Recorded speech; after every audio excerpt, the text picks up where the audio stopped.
আসসালামু আলাইকুম।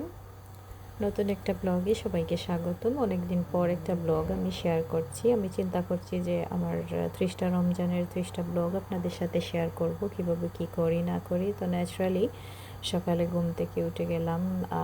আসলে দেরি করে ঘুম থেকে ওঠা হয় রমজানে সবারই, কিন্তু বাচ্চা কাচ্চা থাকলে অন্য কথা। বাচ্চারা যখনই উঠবে তখনই কিন্তু মাকে উঠতে হয়।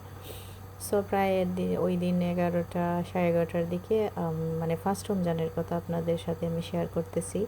সো উঠে গেলাম, উঠে নামাজ কালাম যা পড়ার পড়লাম, পরে একটু রুমটাকে গুছানোর চেষ্টা করছি। সো প্রতিদিনই মানে কিছু না কিছু ময়লা লাগবেই। সো আমার ফার্নিচার জানলা সব কিছু মোছা হয়, প্রতিদিনই আমার মুছতে হয়। সো এখানে কিন্তু বিদেশে কোনো হেল্পিং হ্যান্ড নেই, সবাই যার যার মতো করে রুটিন মাফিক চলাফেরা করে এবং কাজগুলি করে। আর রমজানে যেহেতু বাচ্চা কাচ্চা আছে, সব কিছু মিলিয়ে একটু বেশি করে মানে রুটিনটা মেনটেন করতে হয়, না হলে কিন্তু ইফতার রেডি করাটা অনেকটা টাফ হয়ে যায়। সো আমার সব কিছু গোছানো হচ্ছে, দেখতেই পাচ্ছেন। সো বাচ্চা কাচ্চা থাকার কারণে কাপড় চোপড়ের একটু ঝামেলা থাকে। তারপর যে জায়গার জিনিস জায়গায় রাখা যায় না, তারা বাচ্চারা কিন্তু জিনিস উলট পালট করে। তাদের জন্য অনেক সময় গোছানোটা আসলে আমি খুবই গোছালো একজন মানুষ, তো চেষ্টা করি সব সময় গুছিয়ে রাখার, কিন্তু বাচ্চা কাচ্চা থাকলে যেটা হয় আর কি, প্রত্যেক মায়েরই। সো এখানে আমার কাপড়গুলো মোছা হয়ে গেছে। লন্ডনে আসার পরে এই মনে হয় তিনটা রমজান আমি পেয়েছি। সো অনেকটা কষ্টেরও গেছে। যখন লাস্ট রমজানে আমার মেয়ে অনেক ছোটো ছিল, তো বেশি প্রেশার নেওয়া হয়নি। ওকে শুইয়ে রাখলেই বা বসে রাখলেই কাজ হয়ে যেত। বেশি বেশি করে আমি শুয়ে রেখেই কাজ করেছি, কারণ অনেকক্ষণ ঘুমোতো। কিন্তু এখন দিনের দিন দিন দিন দিন মানে ঘুমটা কম হয়ে গেছে বাচ্চার। সো এটার জন্য একটু করছে। এখানে দেখতেই পাচ্ছেন আমি কাপড়গুলো গোছাচ্ছিলাম, সে নিচে নিচে ফেলে দিচ্ছিল।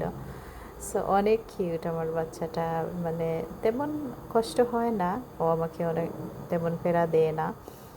ঘুমায়, অনেকক্ষণ ঘুমায়, প্রায় দিনের বেলা প্রায় 3 থেকে 4 ঘন্টা ঘুমায়। সো এই ঘুমানোর টাইমটাই আমি কিন্তু সব কাজগুলো করে ফেলি, কারণ এখানে আপনার হেল্পিং করার কেউ নেই। ইভেন হাজব্যান্ডও মানে থেকেও নেই, কারণ কাজে যেতে হয়, কাজ করতে হয়। সো আপনি ঘর গোছানো, তারপর বড় বাচ্চা যেটা, তার স্কুল নেই, সেও বাসায়, তো তার খাবার দাবার এইসব মিলিয়ে দিন আসলে চলেই যায় ভালো। কী করবেন, বাইরে কাজ করছেন না, ঘরে তো কাজ করতেই হবে। সো গোছানোটা চেষ্টা করি গুছিয়ে রাখা সব সময়। আর বাচ্চারা এত নষ্ট করে না, আমার বাচ্চারা অনেক লক্ষ্মী আল্লাহর রহমতে। এই তো আমার ঘরটা গোছানো হয়ে গেছে।